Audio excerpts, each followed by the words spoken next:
Welcome to Election Wire, I'm Meagan Weymes. We're here in the middle of the Northern Territory in the seat of Lingiari, held by Labor MP Warren Snowden by over 11% last election. With two new Indigenous candidates running in the seat and issues like the intervention and the nuclear waste dump challenging the major parties, we came to find out whether a change is in the air in Lingiari. People are upset out there. If anybody thinks that they're just going to follow the same old line in this election, they're wrong. Because people in the bush are really annoyed. They're unhappy, and a lot of them are heartbroken. Labor Party was one of the biggest parties that actually supported Aboriginal people back then. But today, I believe it's a whole different scene.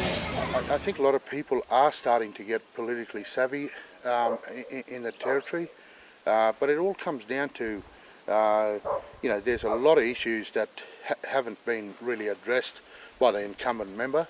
The incumbent member is Warren Snowden, who's held the seat, which covers most of the Northern Territory since it was created in 2001. Lingiari takes in the whole of the Northern Territory apart from Darwin and Palmerston, and as part of the electorate you also take in Christmas and Cocos Island and all the other islands just off the Territory coast. Lingiari also has the largest Indigenous population of any electorate in the country, and this year both the Country Liberals and the Greens are running with Indigenous candidates. Me standing as a candidate, hopefully our younger people will look at me as a role model and start getting a little bit more involved in the politics. However, others, like Deirdre Finter, do not believe issues of race will affect the vote on August 21st. The issues that face Aboriginal people, or the people right across the Territory, are not Aboriginal issues. Back in the 70s, we thought we had something called women's issues, and they were not women's issues, they were human rights issues. This is the same. The issues facing people in the Territory are nothing to do with this, the colour of your skin. These are issues of social justice and human rights. So what are the big issues in Lingiari? Economic development is the key, and education as well.